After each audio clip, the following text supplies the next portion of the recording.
Hello and welcome to the Art of Photography series brought to you by B&H Photo and by Skylum's creators of Luminar Neo. I'm your host, Vanelli, the Director of Education for Skylum, and our topic today is the art of street photography.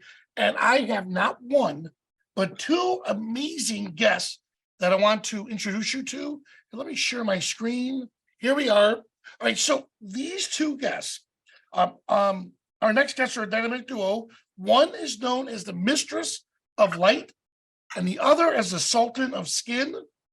They are both award-winning commercial photographers with over 40 years of experience and have photographed varieties of subjects from still life to people to travel. They just completed an amazing photo tour of the neighborhoods of New York. Please welcome the one and only, actually the duo, Bobbie Lee and Lee Varis. Hello, you two. Hi, Vanelli. Go on. I was going to say, in case anybody's confused, I'm Bobbie and he's Lee. These two are the original OGs of the photography world. And you know that a lot of the master photographers come to them for advice. I'm one of them. Unfortunately, I do call them late at night, so I apologize when I get excited. But I'm so excited that you guys are here for everyone today. I get to see all the amazing stuff you do. And so I want to thank you for sharing it with this group. So I'm going to turn it over to you and let you just wow us with your street photography skills. All right, let's see if I can make this work. Thank you, Vanelli. We're very happy to be here. I'm going to start off by saying, Lee and I have a varied background. Both of us have done a whole lot of different things in our lives. And we do street photography. Actually, we lead travel tours all over the world. But this is specifically for their second year in May. We've done the neighborhoods of New York, which is all about the ethnically diverse neighborhoods, the cultures and the backgrounds of New York City. This is like, we don't do the TripAdvisor tour. We don't go to the Empire State Building. We don't go to the Statue of Liberty. We're really looking for the places where the real New Yorkers live, which is the ultimate melting pot. So starting off this first shot, one of the things that we do is we walk over the Manhattan Bridge. And as you do that, you've got all of these fantastic skyline shots, but you also get all the graffiti and you see Chinatown and you see all of that. So we thought that this was a good place to start. But this is the overview. We get into the places that are out of the way. Right. So, yeah, we go to Tibetan temple and, it's amazing how much of New York is like going to a foreign country. This is in Washington Heights. No, sorry, Jackson Heights. Jackson Heights, yeah. Yeah. So one of the things that we do is that we have a partner, Herb Leventon, who is a born and raised New Yorker, and he knows everywhere and knows everybody. And so we have partnered together with him to do this, and he gets us into these places that we wouldn't normally have access to. So it's an exploration. It's like whenever you go somewhere, you're looking to find something that's out of the ordinary. You need an establishing shot, and then you do the details. So you saw the overall temple, you saw some of the people, the people are spinning the prayer wheels all the time. So you do little bits and pieces because you can't do one photo. You can't do one photo that's going to show you everything. If you're trying to tell a story, you've got to have the establishing shot, more detail, and coming in for tighter detail, including doing portraits. And that is finding the light and putting the people in it. So he's still somebody from the temple. Now, one of the things we like to talk about is the street shooting the people. I talk to everybody everywhere in the world, and I don't speak anything but English, and sometimes not all that well. But there is a way to learn how to communicate, and you're going to see a couple of these photos now. Is that in these areas we've got all different kinds of people that we're running into, and a smile goes a long way. I look at people, I hold my camera. If they don't speak English, I point to the camera, I speak to them. Even if they can't understand me, they can hear my voice. I smile, I talk to them, I joke around with them. And it goes a long way to be able to establishing some kind of a rapport with somebody, because I like to be direct. I'm not one of those people that kind of like stands off on the sideline and shoots people across the street sometimes, but I like the interaction with people. So this guy's got like a 6 foot wide place where he sells stuff and just like overwhelmed. That little bit of light that's coming in.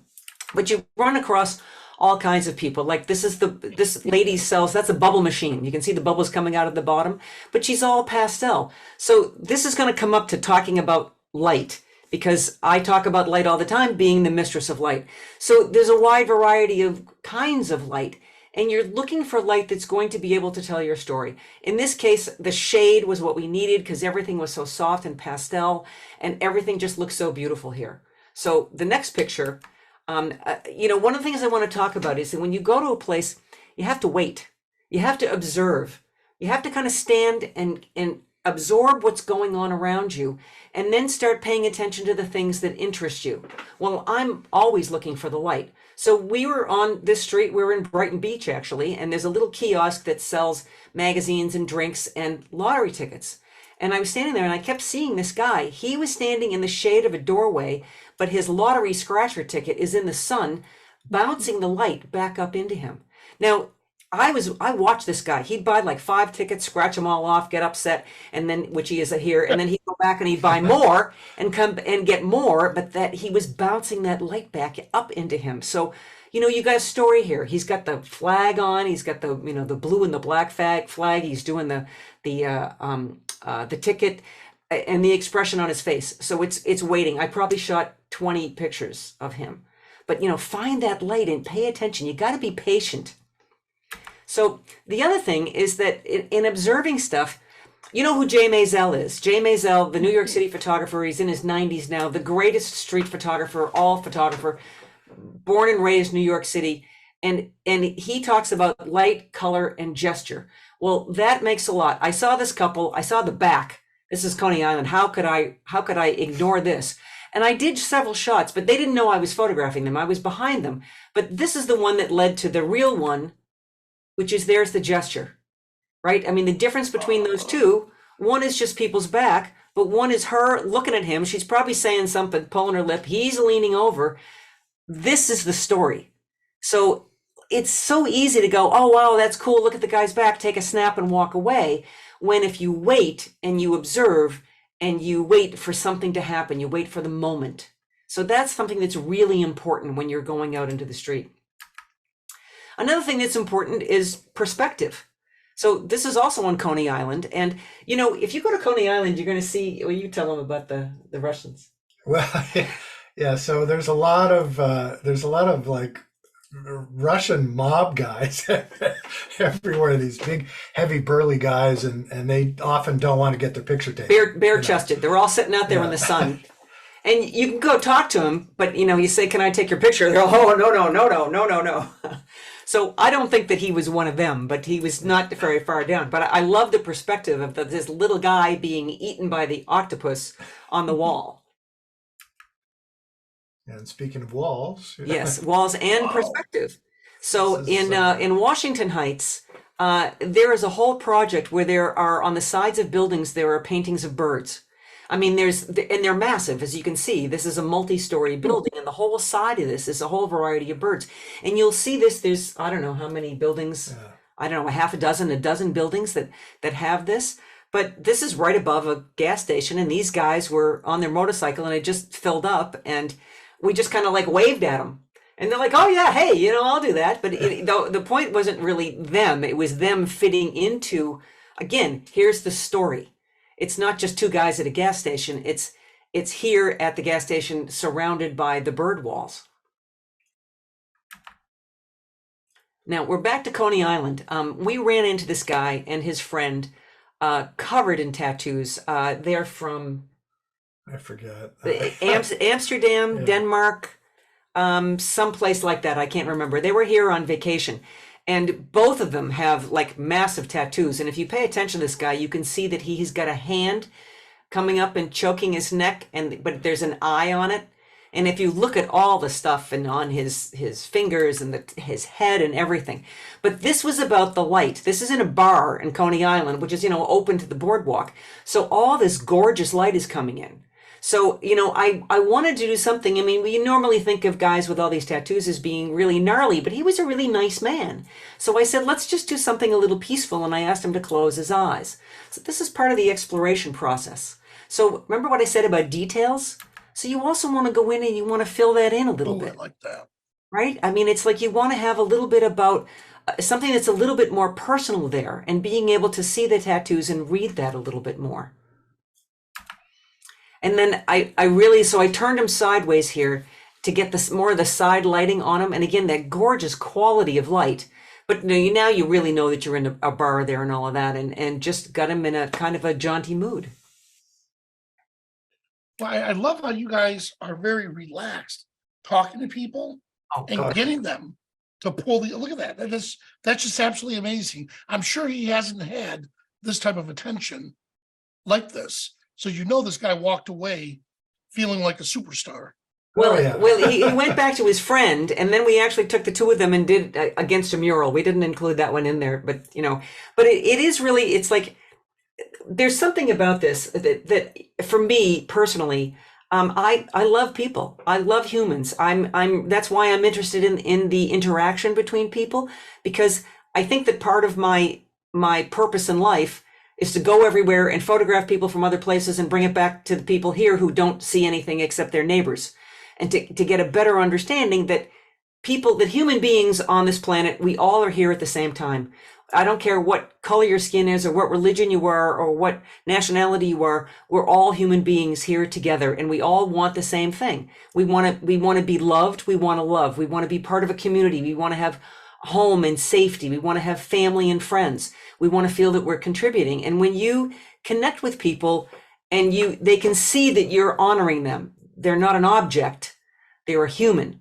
And it's that talking and the smiling. And again, even if they don't understand the language, a smile is universal in any language.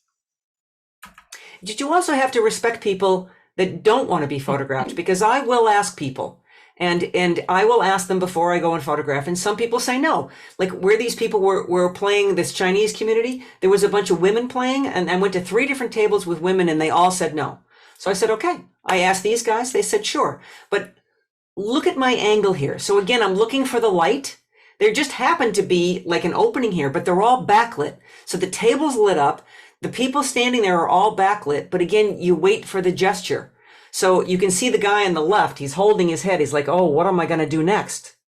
Right? You're telling the story. Where the guy on the other side is very casually smoking a cigarette. He knows that he's doing okay. And the guy right behind him is laughing at a friend up here because he knows that this guy is doing really well, where the other guy is not doing so good. But I also kind of like, I'm using the people who are close to me as a vignette in a way. Like the guy on the left it's kind of like helping focus you in on what's going on. Now, a lot of this is instantaneous decisions, but it's being aware. You got to walk into the place, look at the light, look at what's going on. Don't just pick up the camera and start shooting. Pay attention.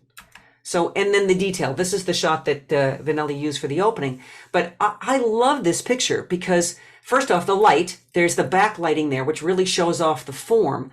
But I photographed there for quite some time. I probably shot 50 pictures because I was watching the action and watching what was going on. And in this case, it's all kinetic. Everything is about to happen. The hand reaching, he's reaching for that. The guy in the top left-hand corner, he's holding on to the next tile.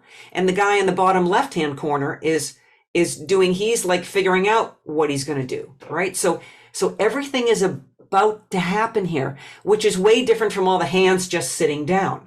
So I waited and I photographed a lot and this was the one that I liked the best. Plus, of course, composition and design are part of everything. So you've got the diagonal lines and everything pulling you back in the way that your light is training your eye where to look. We just kind of threw this in here. Bobbi just walked right up. It doesn't matter what's going on. She'll just get right in there. But I talked to people. And it works. She's them. Very friendly and, Yeah. Nobody's... And then that's Ellie on the left there. She's wearing the Bobbie and Lee's Photo Adventures hat. So she's sitting down talking to somebody too. But, you come up and you talk to people. It's like, hey, this is really cool. I'm interested in what's going on here. You ask people questions about themselves and then respond to what they say. It's funny because I didn't even notice that until you brought it out.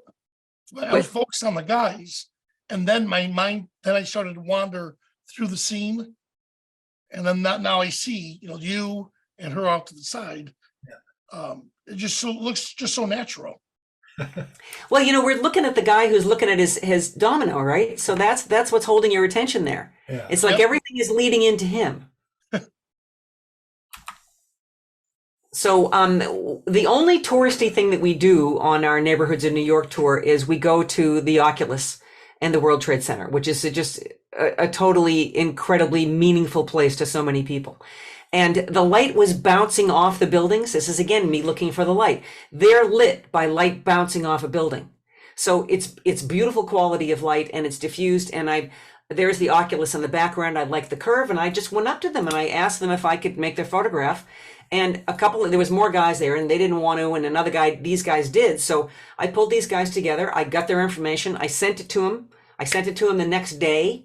So it's like, I always make sure I follow through. If somebody wants a picture, I give them my card with my email, and I ask them to contact me, because lots of people don't want to give their email out. But if they contact me, then here you go. Here's your picture, and I send it to them right away. If this is Washington Heights too. Washington Heights. Washington Heights. So this is a bodega, and for those of you who don't know, it's not a bodega, it's a botanica. She's got candles and essential oils and all kinds of things. It's like a mixture of different kinds of religions can come in here for spiritual reasons, for healing, for enlightenment, for all kinds of stuff. And this is the woman who owns the shop. She does little private sessions with people, but you can come in and you can buy the candles and all of that other stuff. And she was just absolutely delightful. So, I just kind of wanted to talk about sort of a classic street shooting technique is to find a background and wait for something to happen. So I found this wonderful yellow corrugated fence, I guess, gate, right? The shop is closed, but it's a great backdrop. And I was just waiting, and this guy came and he just gave me that look of like, I'm walking here, Sorry, go ahead. And this one, again, the backdrop is this great graffitied sort of fence, and these people walking through there, none of them are paying any attention to anything except what they are doing. So, the rest of the world doesn't exist for these people. It's just, what they're doing. And I kind of like the crossover of the figures. Stop. I want to say something I think that's really important for people to understand is that when you're out shooting and you may see something, you have to pay attention to everything that's going on around. If I want to photograph somebody and I'm aware if there's people walking behind them or not, and I'll wait for them to walk behind. So one of the things that's especially handy about, the mirrorless cameras, and it's obvious that we are Fujifilm photographers, we're Fuji X ambassadors, using that LCD screen in the back. Lee always holds it up to his eye, but I have really gotten into the habit of using the LCD screen because I can hold it away from me and I can see my framing, but I can also see everything else that's going on around. So I can anticipate and I can wait and say, no, I got to wait for that person to come by because I want this. Or in this is Lee's shop, but in this kind of situation, you can see, okay, look at these guys pulling the ladder. I got to wait for that guy to come over, like be right here. And then everything came together. So this is like really a big thing when you're doing the street shooting is truly observation and patience. Those are the two biggest things that you can do because you got to be aware of everything and anticipate what is about to happen. And of course, you're still looking at the light, looking about relating to people, thinking about the colors, the tonalities, the composition, the design, what lens you're using, what f-stopper you're using. I mean, all of these things have to come in together. So if you want to be a really effective street shooter, the other thing you have to remember is that you need to know your camera really well. You need to be able to change your f-stop and your shutter speed and your ISO like this. If you have to stop and look down to go into your camera, to your menu to change your f-stop, then everything is gone by the time you've done that. So really, really know your gear. You don't want to go to a location that you've never been to before with a brand new camera that you've never used. It may be a fantastic camera, but if you're spending all your time trying to figure out how to learn the camera, you're going to be missing all of these shots that could be happening for you. So You'll get frustrated. Hey, real quick, we have a question from Dell Yes. Scott. Actually, happy birthday, Dell. Today is Dell's birthday. When you're asking if you take photos of people, like the gentleman in the last images, do they ask you what you're going to do with them? So I know a lot of street photographers say they get stumped a little. So, well, what are you going to do with these images? Do you ever get that from people? well, that's Vanelli, my favorite saying in photography and basically in life is everything depends upon everything. Yep. So, I don't have a distinct answer for you. However, does depend upon what you're doing. In my case, and again, everybody's different. My style is interaction with people. So I will approach them. So what I do, and if I see somebody interesting, I'm looking at the background, I'm looking at the light. And sometimes what I might do, I'll tell you my little sequence. We have time, right? I'm good about telling a little story here. Because let's say that I'm looking at somebody who's over here and the light is on their face, but I can see the background over there is a better background. And if they turn, then they're backlit. So if I want to photograph them, instead of coming from the angle where I was when I first saw them, I will walk around and then I will approach them so that, and I'll walk up to them and say, hello, and they have to turn. And now they're in the light that I want and the background that I want. So it eliminates the thing about having to move somebody somewhere or take them around. Now, I have a whole spiel that I do, again, depending, obviously not in a scene like this, but in some other scenes where I will walk up to people and I will say, hi, sorry to bother you. I'm Bobbie Lane. I'm a photographer. And today I'm just out taking pictures today. And I love photographing people.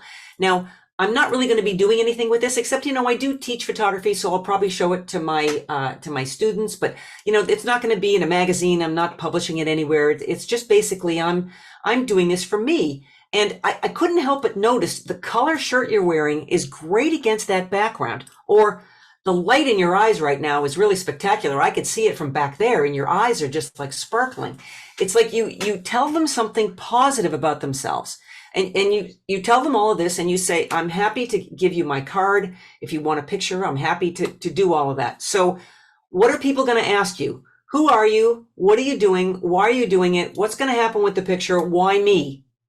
Right? Why do you want to photograph me? So you get all these things out of the way. So I always find something positive to say. It's like the color of your clothes and the color of the background. It's just like the perfect contrasting colors here. It would make a great shot. So, and I say, I'm going to shoot a couple of shots. I'm not going to do just one. And I tell them all of this ahead of time. So then they're okay. Now, I also make sure that my camera settings are pretty well ready, if not perfect, close, so that I don't have to be screwing with the camera. Because if I'm trying to communicate with somebody and I have to put the camera up to my face and then go, oh, wait, I have to do this and this and this and this. Then they're standing there going, I'm bored, and you've lost them. Yeah.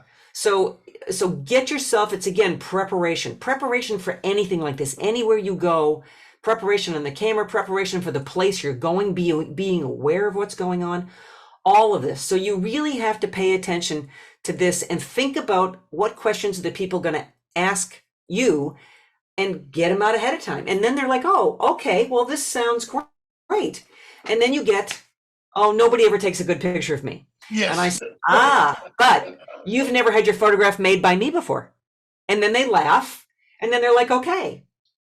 So, it's a few little things go a long way. And I know Lee is ready to go on to the next picture. We have plenty of time. I know, but we're staring at this one for a long time. We Okay, could be staring at the next one and you can say the same stuff. Well, okay. Well, I read everything on the screen, which I was impressed people stuck that in.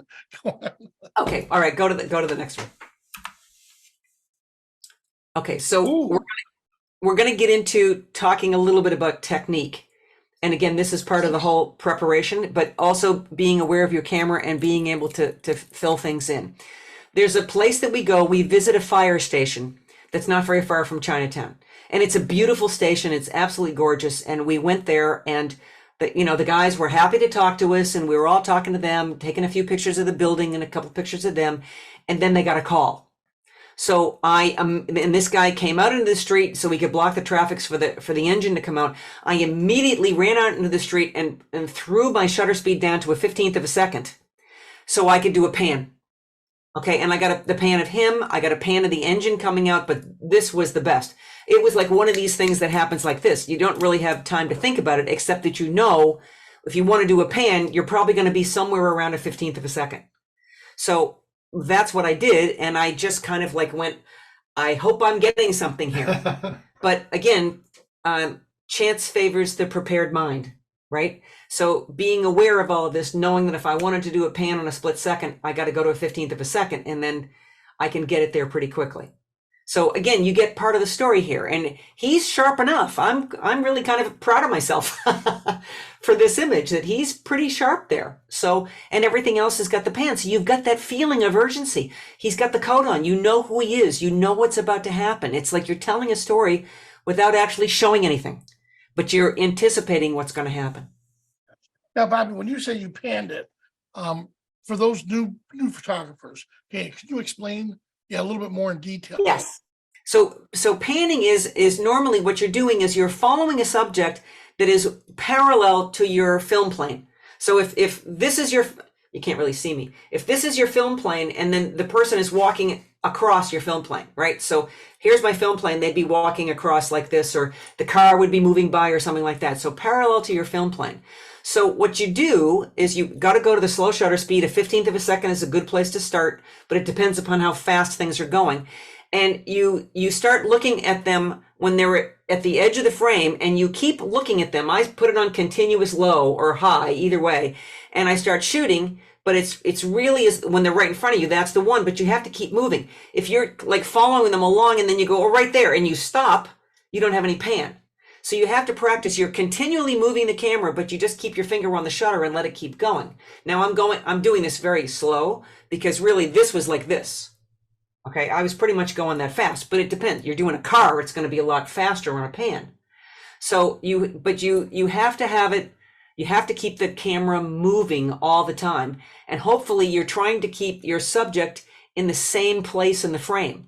So you're not like starting off with them at the edge of the frame and then they come to the middle of the frame. When you're looking, before they're right in front of you, you're looking at them in the middle of the frame, and you keep the frame on them in the middle as you continue to move the camera around. Gotcha. Yep. And most importantly, don't let go of that shutter till you pass Right. them.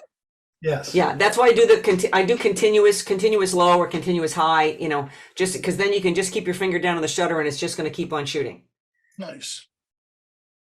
Okay, so I'm turning it over to Lee now because he's got some really cool stuff. Okay, so this is a new Ooh. a new thing I've been experimenting with. Is a sort of impressionistic in-camera multiple exposures. And with the newer mirrorless cameras, this has now suddenly become a very cool thing to explore, because it's not just double exposures, triple exposures. Now you have blend modes. And all the newer mirrorless cameras have this. And I'll show you what it looks like on the Fuji camera. You find the multi-exposure area, and then you have to obviously turn it on. But then you have a choice of these different blend modes. So additive, average, light, and dark. Average is, it takes the second exposure and just averages it with whatever came before.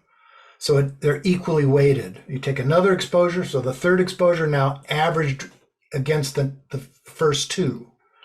Where additive is like we just keep adding the exposures together. And it's just like the add, blend mode in Photoshop.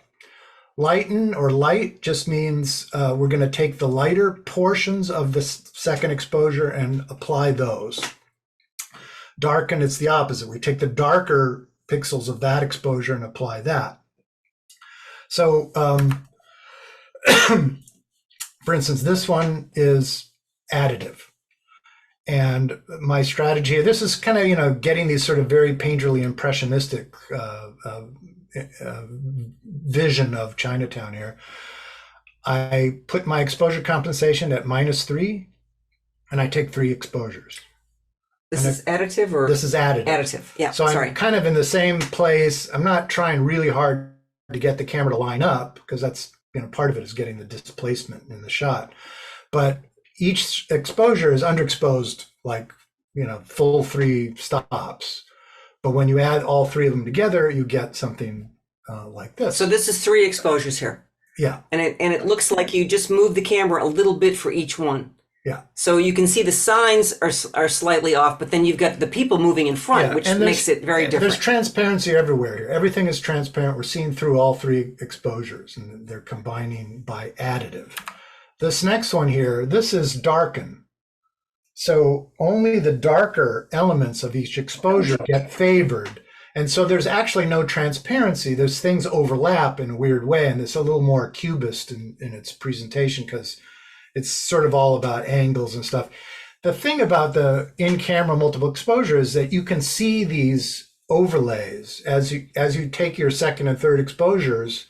You can see where it's lining up, and so you can kind of compose your image by just tilting the camera or making sure things overlap in a certain way.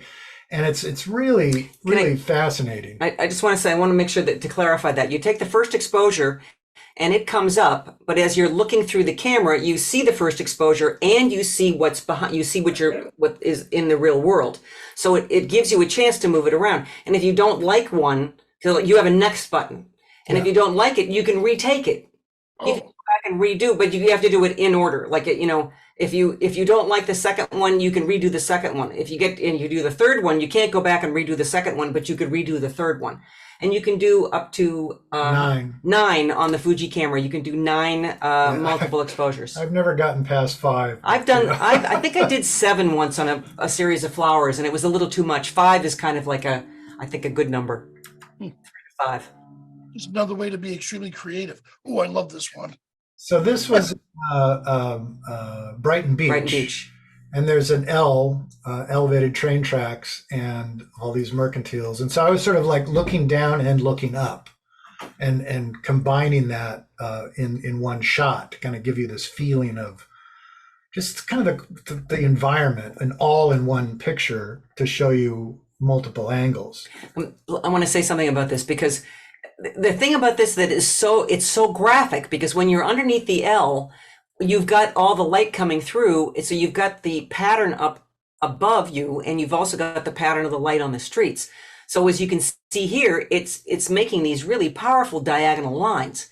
But the key is trying to get the diagonal lines to lead you to something, right? It's so this is like, he's got beautiful framing in all of this, and you've got that one guy slightly on the left-hand side there that everything is kind of going up towards him a little bit, right? You're like, it's all pulling you in. So it's a little tricky to do this. It takes a little practice, but incredibly creative. Yeah, I'll just show you another example here. This one is in lighten mode. So the overlap is the lighter elements, and I'll show you the individual shots. So when you do this, your individual shots are saved as RAW files, and then the composite is a JPEG rendered in camera, right? So these are the individual shots. So as I'm shooting this, then the next shot I take, I can already see this shot. So I take this shot and I try to line it up. This was my Brighton Beach shot, so I wanted to have a lot of Brighton in the frame, and get a red light in there. And then when you combine it all together, the lighter elements take precedence and display over the darker elements. So you get this composite image, which is kind of interesting and sort of cubist. And it works especially well, the additive mode, especially for nighttime. This is kind of Times Square area. So it's just a lot of fun. Experimenting. Yeah. And this, it pays to kind of keep your eyes open for something unusual happening. And you can maybe not quite understand what this picture is. It's a reflection in a glass building. We're in the the 9/11 memorial. I think this is the museum. This is the museum on the right. On the right. So the Oculus is at the back. You see all those. Bobbi is now kind of walked in front of me, And so that's where I was. Now she's taking the picture, and this is the picture that she was aiming for us, you know. So it's actually it's a reflection. Yeah. It's the part that's on the left-hand side is the reality, and the right-hand side is the reflection. This is all reflection. You can kind of see there's the Oh, wow. put the camera right next to the window, and you've got this effect. So this goes back to kind of the perspective about thinking about looking for things that are out of the ordinary. You don't always have to shoot at eye level. I mean, I get down low and shoot quite a bit, and also again with the articulating screens, I can hold the camera way up and point down. I can hold it down low and point up. It makes it a lot easier. But it's we're so used to making photographs at our own particular eye level, and there's so many more interesting things that you can do if you don't do that. Find a different way to look at things. And of course, with the Oculus and the way that the light and everything was on this building, it just was the perfect thing to do this. Wow. I mean, you're definitely finding beautiful photos in humble places. Yeah. Yes. You know, people walk by these. I know people have walked by this a million times, not seeing this. Right. And now I know the people that are watching this that live in New York City, the first thing they're doing is going to walk by this and capture that. Yeah. So the other thing that I like to do is shoot infrared. So this is an infrared converted camera with a 590 nanometer filter. So it's allowing a certain amount of colored light to come in, but it's mostly capturing infrared. And so you get this sort of skewed, the leaves are sort of glowing because they reflect a tremendous amount of infrared light. So they record much lighter than a normal color photograph. And then the color's all wacky. We get this sort of orange and teal kind of thing happening here that's kind of fun. So just so that you know, this is in Washington Heights. This building was Washington's headquarters in Washington Heights. A lot of people don't know why it was called Washington Heights. It's because during the Revolutionary War, this building was Washington's headquarters. Wow. Like the George Washington. In case it wasn't Denzel, it was George. Yeah, this is I think the oldest mansion in New York State. Yes. Yeah. And, cemeteries are also really great. I found these guys repairing a mausoleum here, but there's this spectacular cemetery in Washington Heights. That's just we go there all the time. I mean, there's the mausoleums, there's the crypts, there's all the headstones. Some of them are really old, some of them are really ornate. I mean, it's hilly. It isn't just a flat thing, and all these beautiful trees. I mean, I think that some people get creeped out by cemeteries, but we find them fascinating. They're great photo it's subjects. really great photo subjects, yeah. And then here's my last one. This is in Central Park, another infrared shot. And the story here was I saw these guys sitting there, not friends, they just sort of sat down separately. But somehow a conversation started, and you can kind of see they're looking at each other, but they haven't moved closer to each other. But they're I just love that gesture with the arms out. I will say that infrared is entirely about the post-processing, and it requires some work with lookup tables. And I know Skylum has some good lookup tables for infrared capture available for. Yeah, and sure, I'm going to ask you guys a lot about the camera gear when you're ready. But converting a camera to infrared. Oh my God, that's just some incredible next level excitement people can get into. Yeah, I've tried a number of different conversion companies. I think LifePixel is one of the ones I would recommend. Yeah, also, they're the best. Kalari Vision is also another good one. But don't throw out your old camera quite yet. No. We have, between the two of us, I think we have 4 infrareds. My XT1 and my XT2. My XT1 is converted to the pure black and white. What's that? Is that that's 830. The 830, and then the other one is 790? 720. 720. Yeah. So I have those two, and then he's got one color and one black and white on the X Pro 3. No, 2. X Pro 2. X Pro 2, and then we've got the old one. We have the XE2. It was the first one that we converted, which we did some incredible stuff for the Venice Carnival, and that Lee normally brings the infrared wherever he goes. I Well, want to say I want to say that what lenses we use when we're going out shooting. yeah. You know, Before you say that, I'm Oh, sorry, I'm before sorry. you do that, we do have a question from Les. He says, which Fuji X has the features of the multiple exposures? He says he has a T1, No, that's way too old. Too old. and that's two. The T4 started including the multiple exposure Did the blend T modes. did the T3 have it? It had multiple exposure, but it was only additive, only average. Only average. Yeah. Only average. So yeah, so the T4 and the T5 and probably the newer, smaller cameras Yeah. have it. Yeah, the Nikons and Canons, the more recent upper level Yeah. cameras have it. Yeah. Sony, for some reason, doesn't have that. They don't have it? No, they don't have that capability. Okay. All right. Well, hey, let's talk gear now. Okay, so can we got we have one more slide, but it's talking about our but it's a great picture of New York. So this is go ahead and put this up. This is the and then we'll talk about the gear. So this is again from the Manhattan Bridge. And as you're walking over the bridge, I mean, you eventually get to that you're looking at the Brooklyn Bridge in the distance, but as you're walking up, you get all of this stuff about all the graffiti that's on the rooftops with all the beautiful parts of Manhattan in the background. So it's and every year it's different. I mean, it's constantly changing, but it's just a really cool thing. So we're both Fuji photographers. My normal go-to lens is the 16 to 55 2.8. For street shooting, that works great. I mean, it's a great lens. It's a fixed 2.8, so it's fast. It's incredibly sharp. And for most of the time, that's good enough for me to be wide enough and tight enough.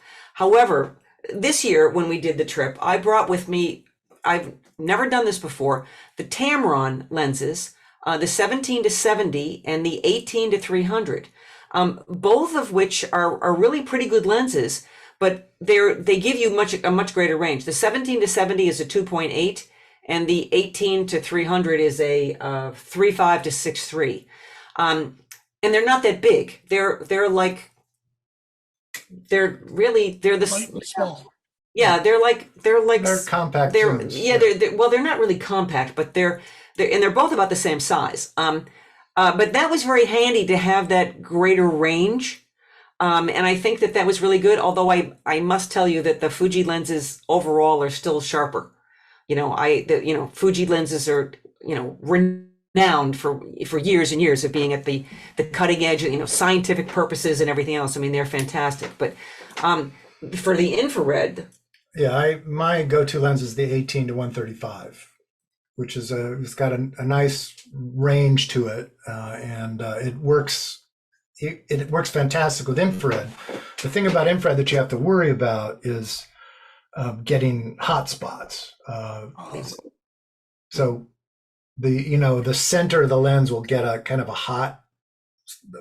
It's like a reflection of the infrared off of the surface of the sensor and hitting the back element of the lens. So certain lenses will display this hot spot worse than others. So you're kind of always looking for a lens that doesn't have a hot spot, and that 18 to 135 is just great. It's like the perfect lens for infrared. We each have one so that we both can chew with it. It's really a fantastic lens. But that focal range is also ideal because you're still can be wide. Now we do always bring with us a wider lens. I normally bring the 10 to 24, which is a small lens, but we also have the 8 to 16, which is a huge lens. And we're walking miles every day. We're walking 5 or 6 miles every day. So I don't want to be carrying like a lot of heavy gear around. But the 10 to 24, which is an f4, is small enough. So if you go inside a place, like inside the Oculus or inside any of the buildings, and you want to get some interior architecture, that's great. And it's also great for if you want to get some kind of like wild perspective. So, but that medium zoom range is probably the best thing for street shooting. And, since we're talking about this, I hear people talk about this all the time, and I want to clarify this. People say, oh, if you're street shooting, you got to have a little camera and a little pancake lens because people are going to be flipped out when they see a big lens. Well, I've been shooting on the street for 35 years, okay? And I've walked around with big lenses, and I've never had a problem with anybody thinking that I'm shooting with a great big lens. Oh my God, what are they doing? Now, some people have said, well, you're a woman, you can get away with it. Okay, it's not true. It's really all about your attitude. You can put any lens you want on your camera, and it's your attitude about how you talk to people, how you treat people. General people don't know about photography. They're not looking at your gear.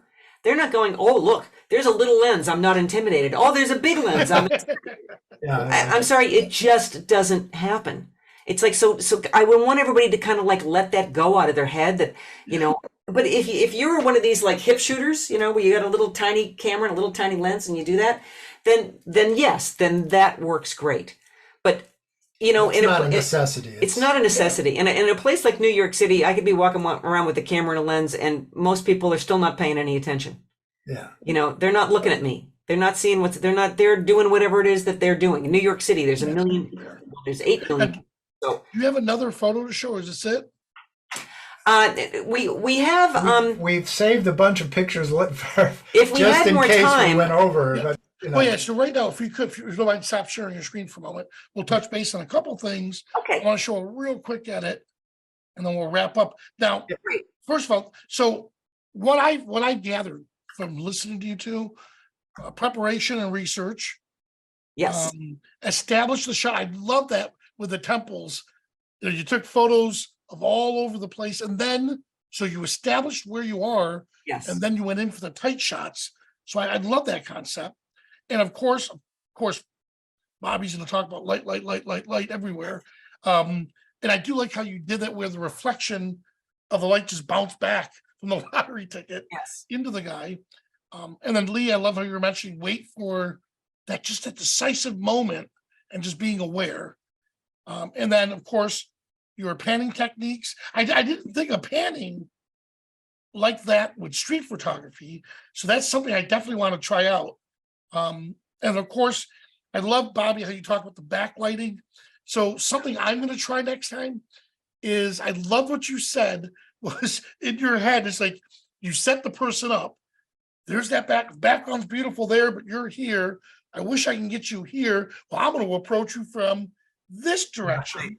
Now I feel like you two, like, you know, when I fought, I feel like I'd hate to spar you two, because you set me up saying, the moment Billy gets to this spot, we'll attack him. And you maneuver me into that position. But I love how you look at that with street photography, to where you just, and that was something I didn't even think of. I love the background. I love that person. Let me approach from this position. Now they have to turn to me to talk. And when they do, there's my actual shot. Right. You're there. So those are just a few things that I got into. And again, I almost gave away 3 of my old cameras. I may turn one of them into infrared now, just for the heck of it to have. I thought that's a great idea. So that's what I captured, and I hope those that are watching it, you know, got whatever you got out of this. You know, jotting down your notes and making sure that the next time you go out with street photography, like you said, Bobby, don't go out with a brand new lens, not knowing what to do, Right. because you're going to get frustrated. So, but with that point, questions I have: what do you usually do with your settings? Do you keep something on auto mode, or is everything strictly manual mode? You go first. I have gotten really comfortable just using aperture priority and the compensation. So on the Fuji cameras, they have a really conveniently located like an exposure compensation wheel that is very easy to turn. And so I just leave it on aperture priority, because that's usually my main decision. My main creative decision is what f-stop am I going to shoot? How much of the background do I want to go out of focus? Blah, blah, blah, you know, that kind of thing. Nice. So yeah, and I just keep an eye on the shutter speed. Is it fast enough for hand holding, or is it slow enough for panning, or, you know, that kind of thing. Been there, done that. Click. I do a lot of aperture priority, but I actually find in the street shooting that I do more manual, because and I also see this a lot with the people who travel with us. They're so used to doing aperture priority, and they just assume it's going to be right on every time, and they don't do exposure compensation, or they don't know how to do it quickly. So if it's manual, and you know that you can see as you're changing your f-stop, you can see it getting lighter or darker. That's really important. And also, I have my histogram activated on my viewfinder at all times. So, that's another really important thing. People need to learn how to use their histograms.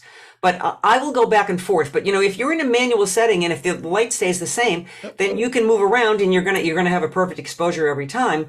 And the camera can be fooled. The meter in the camera can be fooled. So I go back and forth. However, that will get me in trouble sometimes if I'm on manual and then I'm walking around and something happens really fast if I'm on manual and it's going to be gone and it's 3 stops overexposed.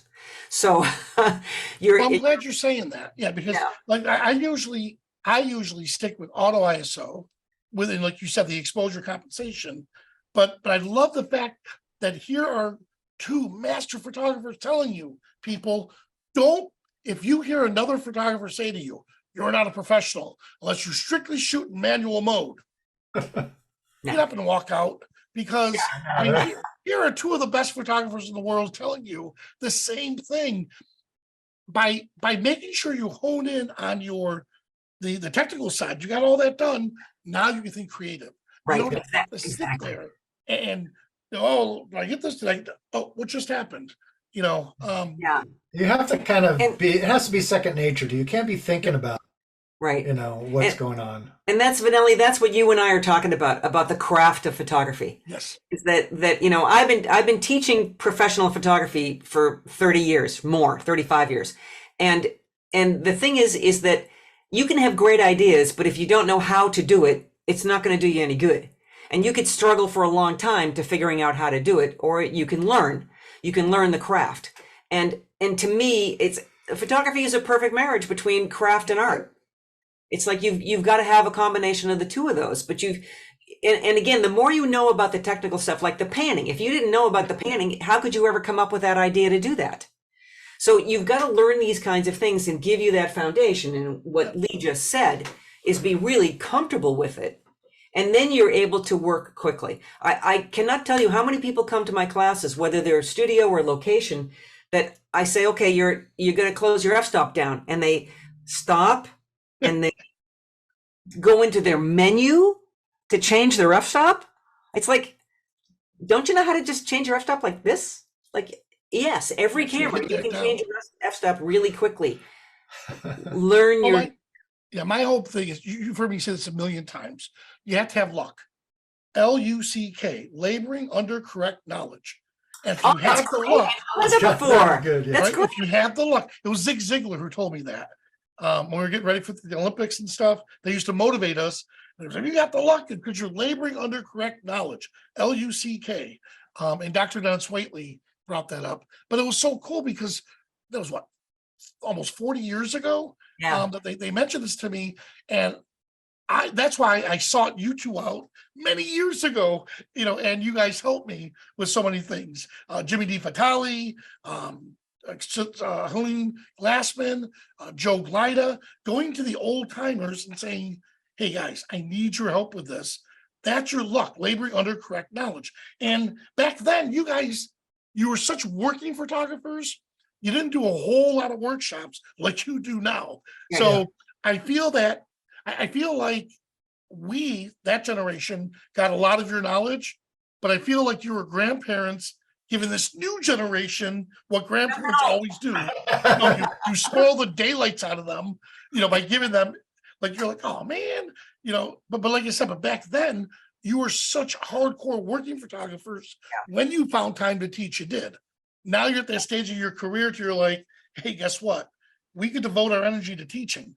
Now, with that, I noticed in a lot of your photos, you're minimalistic with your editing.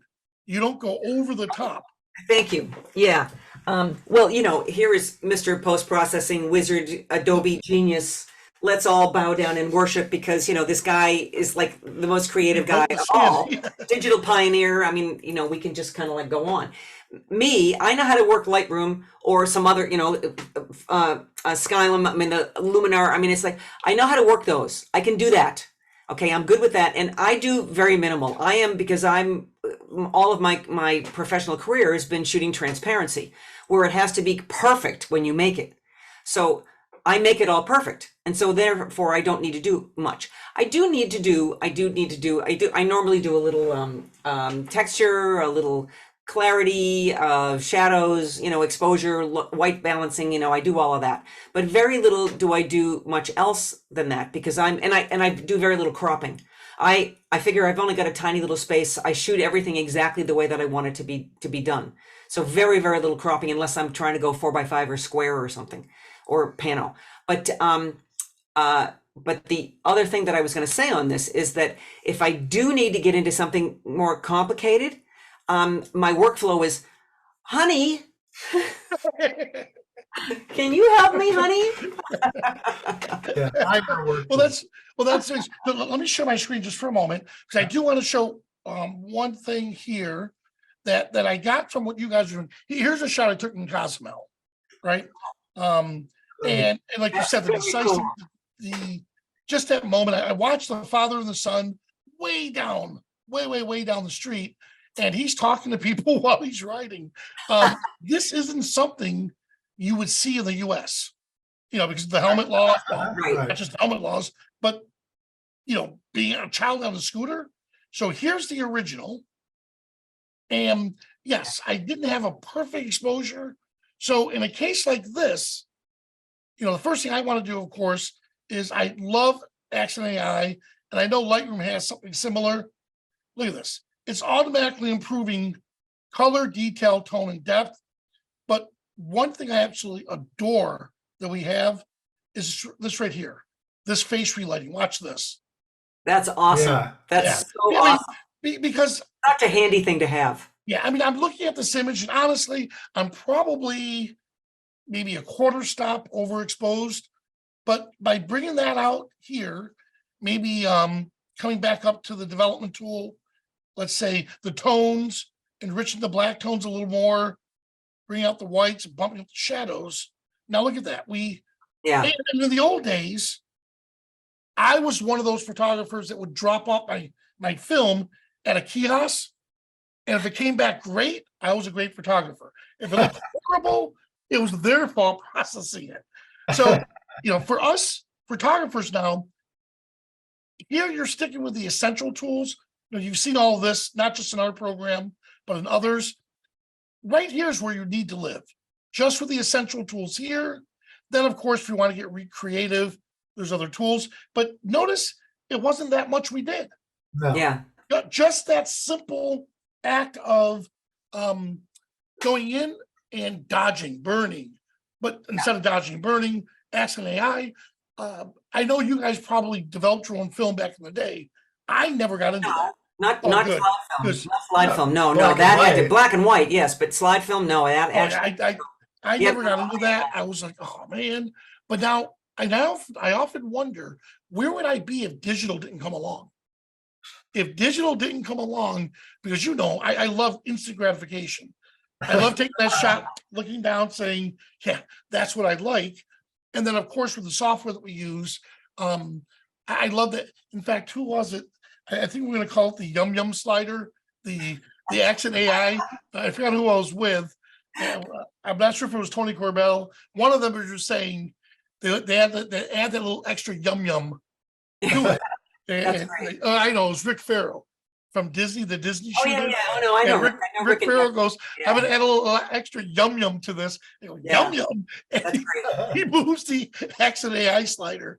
He goes, look, yum yum. And I said, okay, we'll coin that as a term, as a photography term. But I noticed, like I said, in a lot of your images, you let the photography speak for itself. Yes. And then you just used, a few little tools to bring it all together. Right. Awesome. Right. I mean, everything needs a little bit, except, the Fuji JPEGs are so great that lots of times, I have done magazine articles where I've just given them straight out of camera, the JPEG straight out of camera, and they're great. Yep. So, but otherwise, and embrace that. So that's what, remember Fuji, Nikon, Sony, all of them, they spent an outrageous amount of money making our cameras extremely intelligent. Why not embrace it? Right. And like you said, the JPEG. So understand, how many times have we looked at, you took an image in RAW, you look at it in your camera, oh, that's beautiful. You get home and you're like, what the heck? And then you put it into the software. Well, yeah, it strips all of that. So if you want to see what the camera does and what your editing does, shoot JPEG plus RAW. Yeah, we do that all the time. Yep, Yeah, and then you we do all just the time. see both of them. And like you said, like, I mean, when I did a lot of sports, I didn't have time to shoot RAW. Everything had to be JPEG. And like you said, it had to be perfect in camera, because the moment a quarter was over, that card went to a runner, Right. and the runner literally ran up, handed it off to Getty or a news agency. They looked through, which images were the best. And then you were usually the one that beat everyone to publication. So, Right. like, guys, you are Can so we show- full of knowledge. Can we show you one more? Can we show you one more thing? Can we do our Of little course. self-promotion? Please. Well, yeah, that's what I was going to ask you, is where can we find out more about you guys? I know the Scotland one I'm doing. So, Okay, so we'll show you that. We did put links in the chat. Yeah, there's links in the chat. perfect. We just want to show you Yeah, so that just- you can see it. Right there. So these are our first off, the next thing that we have. Well, we're going to Iceland in September, but it's our last Iceland trip. Iceland's become sold out. Yeah. it's sold out, and it's completely overwhelmed with tourists. We're going to Scotland next year. You don't have Scotland in here. No. So we teach a George Hurrell lighting style class in Los Angeles for the Los Angeles Center of Photography. This year was our first Tuscany trip. We rent a villa, and we in the Val d'Orcia area, and we do day trips out of that, but stay at the villa. It's incredible. You already had the New York, we put that up before, the New York trip for next May, which is, I believe, the 5th through the 10th.